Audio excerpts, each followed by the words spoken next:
샬롬! 사랑하는 고등부 여러분들, 오늘은 마가복음 큐티 영정대 26일차예요.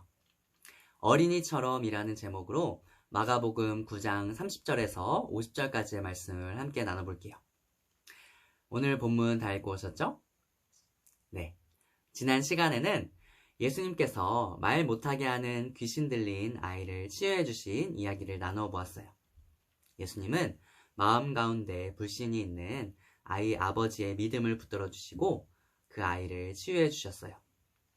믿음을 가지고 기도하는 하루, 주님의 은혜를 구하는 그런 하루 보내셨나요? 네, 오늘은 예수님께서 제자들에게 두 번째로 예수님의 순환을 예고하신 이야기와 자리다툼을 벌인 제자들에게 가르침을 주신 예수님의 이야기를 나눠볼게요. 오늘 본문은 크게 두 부분으로 나눌 수 있는데요.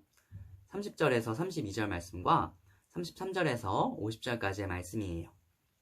먼저 30절에서 32절 말씀에서는 예수님께서 두 번째로 예수님께서 고난받으시고 죽으시고 부활하실 거라고 제자들에게 알려주세요. 안타까운 것은 여전히 제자들은 예수님의 말씀을 깨닫지 못했다는 거예요. 그리고 두 번째로 33절에서 50절까지 말씀에서 예수님께서 자리다툼을 벌인 제자들을 가르쳐 주세요. 제자들이 가는 길에 서로 논쟁을 했어요. 예수님이 가버나움에 도착하시고 나서 제자들에게 물으셨어요. 오는 길에 뭐 때문에 논쟁을 벌였냐고요. 그것은 바로 누가 크냐 때문이었어요. 제자들은 아직도 예수님을 오해하고 있었어요. 이제 곧 우리의 메시아이신 예수님의 시대가 올 텐데 예수님이 왕의 자리에 오시면 내 자리는 어디쯤 될까? 이 주제에 대해 논쟁을 하고 있던 거예요. 예수님이 이 땅에 오신 목적과 그분이 감당하실 고난과 죽음을 제자들은 전혀 이해하지 못했던 거예요. 하지만 예수님은 큰 자가 아니라 섬기는 자가 되라고 말씀하세요. 당시에는 어린아이의 인권이 존중되지 않던 시기였는데요. 예수님은 그런 어린아이 한 명을 그들 가운데 세워놓고 안으시면서 제자들에게 말씀하셨어요. 누구든지 내 이름으로 이런 어린아이 하나를 영접하면 곧 나를 영접함이요. 누구든지 나를 영접하면 나를 영접함이 아니요. 나를 보내신 이를 영접함이니라. 아멘. 예수님의 섬김의 핵심 가치가 바로 여기에 있어요. 우리 주변에 냉대받고 무시당하는 사람들을 찾아가는 사랑하는 고등부 여러분들에게 되기를 소망해요. 다시 본문으로 돌아와서 38절에서 예수님의 제자인 사도 요한이 예수님께 물었어요. 우리를 따르지 않는 사람이 있었는데요. 주님의 이름으로 귀신을 쫓아내더라고요. 그는 우리를 따르지 않는 사람이라서 제가 못하게 막았어요. 이렇게 사도 요한이 얘기를 했는데요. 사도 요한은 제자들의 대표로서 예수님께 이야기를 한 것 같아요.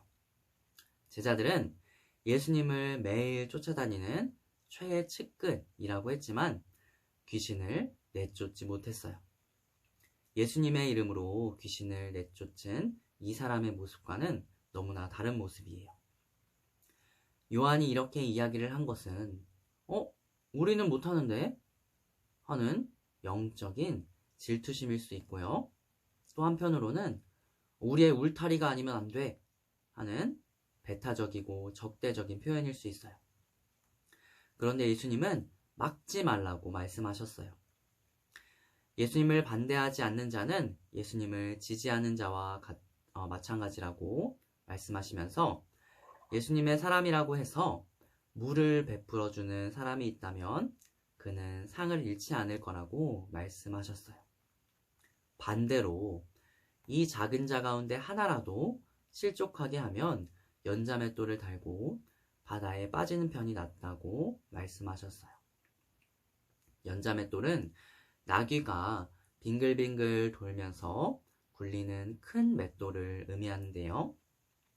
당시에 예수님의 이 말씀은 사형을 의미했다고 해요. 차라리 죽는 게 낫다는 표현이에요. 예수님께서 누가 큰 자냐 논쟁하고 배타적인 태도를 가지고 있는 제자들에게 중요한 것이 섬김이라는 것을 알려주고 계시는 거예요. 43절에서 50절까지 말씀에서 이번에는 범죄에 관하여 비슷하게 말씀하고 계시는데요. 손, 발, 눈을 가지고 범죄하는 것보다 그것이 없이 죄를 짓지 않는 게 낫다고 말씀하세요. 48절 말씀은 이사야 66장 24절 말씀을 떠올리게 하는데요. 벌을 받는 사람을 벌레가 갉아먹고 불로 뜨겁게 함으로써 고통스럽게 하는 형벌을 의미해요. 44절과 46절 말씀은 없음이라고 나오는데요. 일부 필사본에서는 48절의 내용이 44절, 46절에도 들어가 있어요. 그만큼 정결함을 강조하고 있는 거예요. 그런데 마지막 49절과 50절 말씀에서 갑자기 예수님이 소금을 말씀하시더니 서로 화목하라고 마무리를 짓고 계세요. 좀 뜬금없다고 생각할 수 있는데요. 하나님께 곡식을 올려드리는 제사를 소제라고 해요. 레위기 2장을 보면 소금은 소제에 빠져서는 안 된다고 말씀하고 있어요. 소금이 정결함과 관련되어 있다는 것을 알 수가 있어요. 또 한편으로 소금은 지혜와 식사 교제와도 연관이 있어요. 그래서 50절은 예수님께서 지혜와 정결함으로 하나 되자, 서로 화목하자 라고 말씀하고 계신다고 볼 수 있어요. 자, 오늘 본문을 간단히 나눠보았는데요. 누가 큰지 논쟁을 벌이고 남에게 배타적인 태도를 가지고 있는 제자들에게 예수님은 크기가 중요한 게 아니야. 어린아이와 같이 작은 자 하나를 섬기는 게 중요한 거야. 숫자가 중요한 게 아니야. 너희들의 정결함이 중요한 거야. 얘들아, 싸우지 말자. 서로 화목하자. 말씀하고 계시는 거예요. 사랑하는 고등부 여러분들, 여러분들은 무엇을 중요하게 여기고 있나요? 오늘 하루 섬김과 정결함, 그리고 화목, 이 세 가지 키워드를 가지고 살아가는 고등부 여러분들 되기를 소망해요. 여러분들이 적용할 점, 은혜 받은 점, 깨달은 점을 댓글로 달아주세요. 또는 영상을 캡처해서 인증샷을 남겨주세요. 그럼 여러분들 오늘도 행복한 하루 되길 바랄게요. 안녕.